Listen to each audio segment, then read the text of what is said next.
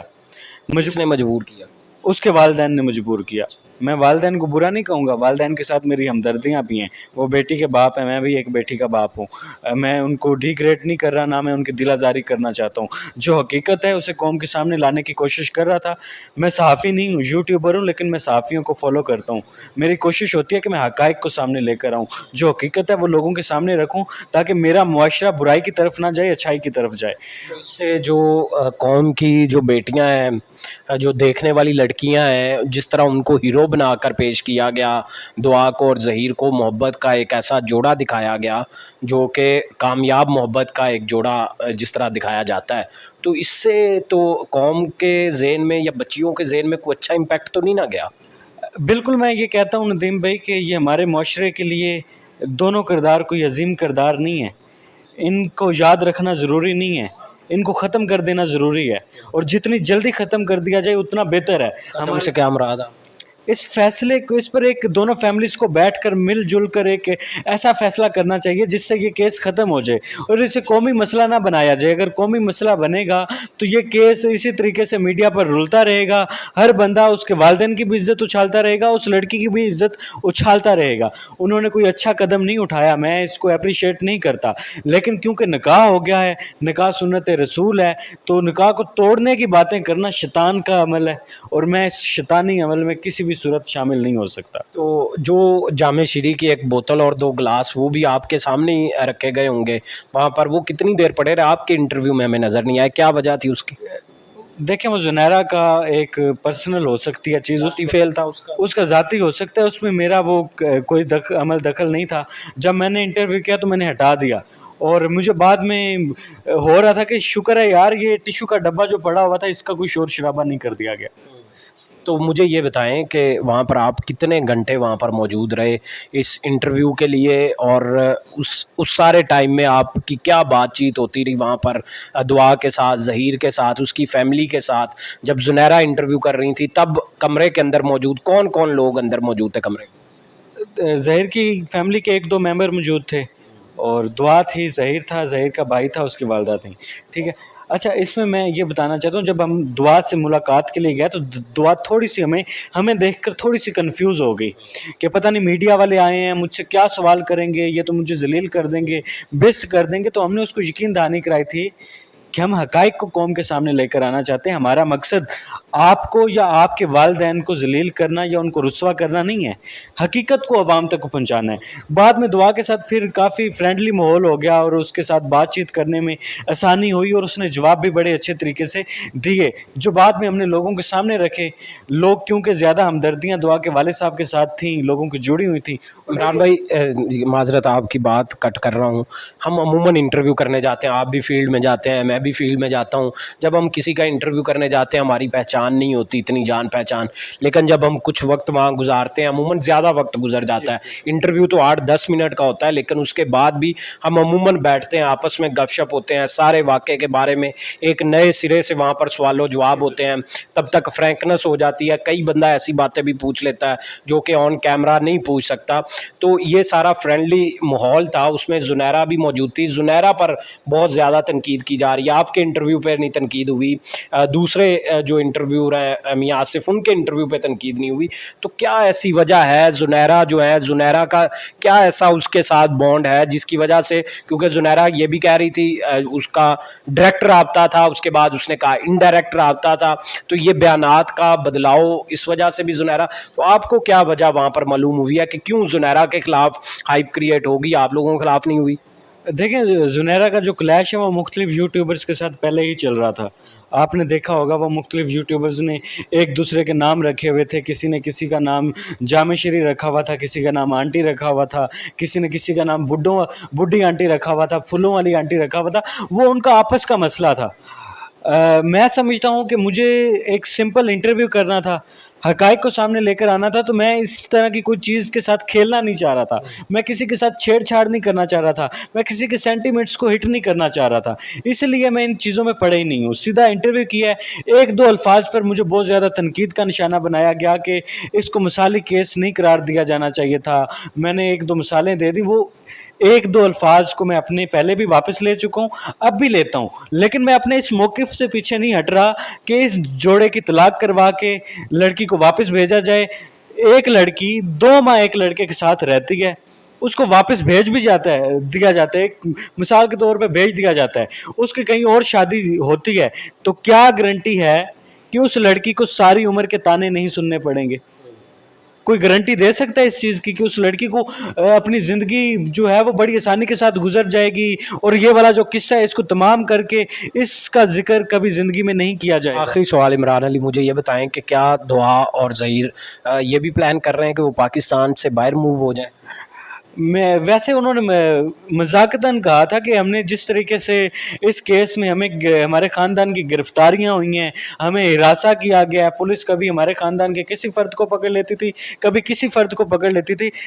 اس دوران ہم نے ایک طرح کا پورا پاکستان گھوم لیا ہے. تو ان سے سوال کیا گیا تھا کہ ہنی مون کہاں کرنے جائیں گے آپ، تو انہوں نے کہا کہ اب پاکستان تو پورا گھوم لیا ہے، اب باہر کی کوئی آپشن سوچ رہے ہیں، لیکن وہ باہر نہیں جا رہے، وہ ویسے ہی ایک فن کے طور پہ انہوں نے کوئی بات کر دی ہو، تو اس کا مجھے علم نہیں ہے. وہ تمام حقائق تھے. انٹرویو کے حوالے سے بہت سارے لوگ مزید بھی جاننا چاہتے ہوں گے، آپ نیچے کمنٹ باکس میں وہ سوالات پوچھ سکتے ہیں تاکہ ہم کسی نیکسٹ انٹرویو میں ان کے جوابات دے سکیں. اور باقی آپ نے خود ہی فیصلہ کرنا ہے، ہم آپ کا فیصلہ تو نہیں کر سکتے. یہ تمام حقائق یا یہ جو باتیں ہیں، یہ اور پہلے والا انٹرویو آپ اس کو بھی سن لیں، کہیں تضاد ہے، کہیں پر کوئی باتیں اگر آگے پیچھے ہیں تو اس کا فیصلہ اس کی بنیاد پر بھی آپ لوگوں نے کرنا ہے. فی الحال اتنا ہی، مجھے دیں اجازت، اللہ نگہبان.